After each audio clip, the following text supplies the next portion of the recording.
Thank you, Mr. President. Esteemed members of the Security Council, I have the obligation to react on the words said by Mrs. Gervale Švarc here today. Instead of speaking about the problems on the ground, about the real problems on the ground, about disrespect of human rights, abolition of political freedoms, about more than 200,000 internally displaced persons, about desecration of churches, monasteries, and cemeteries, about totally ignored crimes by Kosovo Albanians without any kind of judicial epilogue, Mrs. Gervale Švarc was telling us a story about her political wishes and goals, abusing the UN Security Council session to speak against UNMIK, to speak about its role, and against the President of the Republic of Serbia, Mr. Aleksandar Vučić, who is, by the way, the President of your country too, Mrs. Gervale Švarc. And you should pay the special respect when you're speaking about the President of your country. Yes, it is the truth that so-called Kosovo is the result of separatist movement, of terrorist activities, of narco-trafficking and human organs trafficking. And Mrs. Gervale Švarc can give us lessons on that, helping to the entire world to know how something similar shouldn't happen, never, ever. Mrs. Gervale Švarc was speaking about butchers of the Balkans, but she missed to mention that the real butchers of the Balkans are the former so-called president of so-called Kosovo, Hashim Tači, and former so-called speaker of the Prishtina's parliament, Kadri Veselji. And at this very moment, both of them are in The Hague, in the detention unit of the special court formed by Pristina for the KLA's crimes because of their dimensions without precedent. Serbia is an independent, sovereign state with clear policy goals, which include the European path and respect of its traditional friends. The accusations against Serbia claiming that it is someone's proxy are disrespectful of this august body and the Organization of the United Nations. Serbia is a pillar of peace and stability in the region, and that has been stated by the leaders of almost all the member states sitting here today together with us. When it comes on the relation regarding the regional stability and cooperation, the contrast between President Vučić and Albin Kurti has never been bigger and more obvious. What the President is building every day, the bridges of cooperation in the region, such as Open Balkan Initiative, solidar exchange of missing goods, joint infrastructure projects. In the same time, Albin Kurti is destroying, mostly during the night, by sending special armored units, banning political rights, and ruining dialogue process. It is normal for him. Kurti has been one of political commissioners of so-called KLA, whose many victims are still waiting for the justice. Esteemed members of the Security Council, during June 1998, KLA terrorists attacked villages Retimlje and Ostoruša near Orahovac. Terrorists kidnapped 15 males from Kostić family and killed all of them.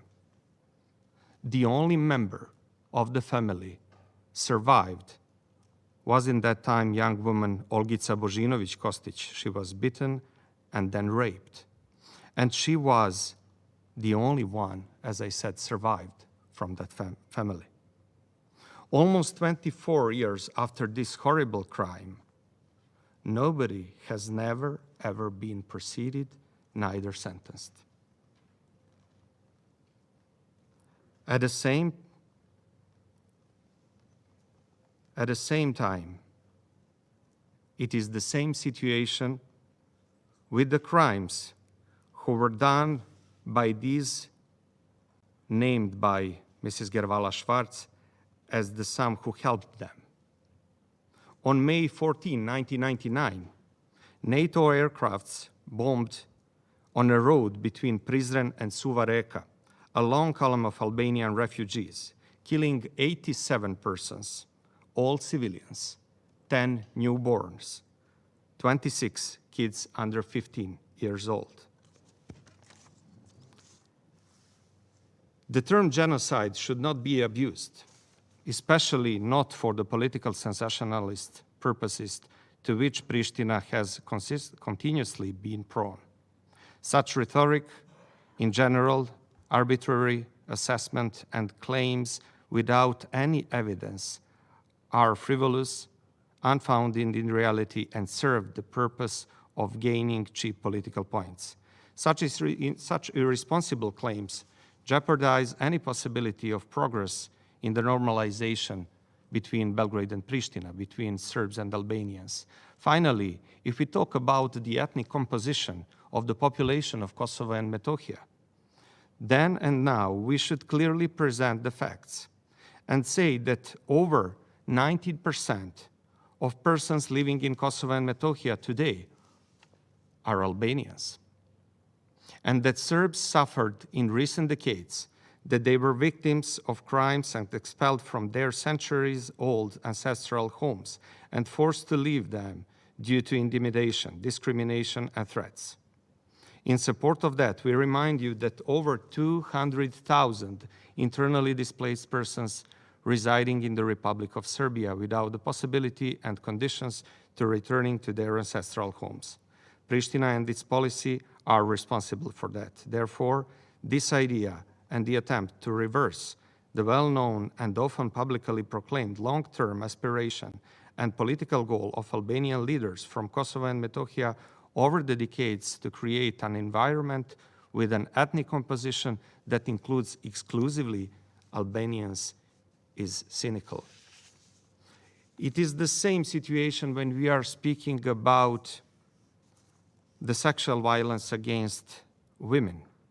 Of course, that every crime is something horrible. But the data in the report we are discussing today was collected on the basis of the work of the Commission for the Verification and Recognition of Sexual Violence Victim Status in Kosovo and Metohija. Since the establishment of the Commission in February 2018, a total of 1,656 applications have been registered, of which 1,149 have been accepted. The number of victims does not diminish the horrific effect of this type of violence on each victim individually, but it should also be noted that speculating on numbers does not either contribute to the achievements of justice and leads to politicization and slowing down the reconciliation process. Mrs. Ghervala said they are a vivid democracy with a huge potentials in the future and a role model for the democracy. They are not even able to respect their so-called constitution. Let me just mention something, what is mentioned in the Secretary General's report, speaking about the need to respect their so-called constitutional court decision on the restitution of the property of Monastery Visoki Dečani. And it is just one of dozens of similar or such decisions. But it is not strange that she was speaking in such a way. The reason is very simple. She was representing only herself, not an independent, internationally recognized country, which is the UN member state.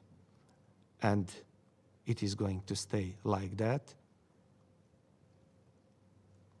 because their reason and their motivation is not to get the independence.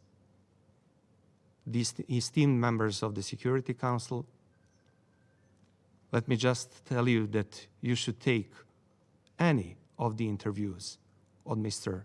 Albin Kurti, and you are going to see that their final aim is how to make greater Albania and not an independent so-called state of Kosovo. Thank you for your attention.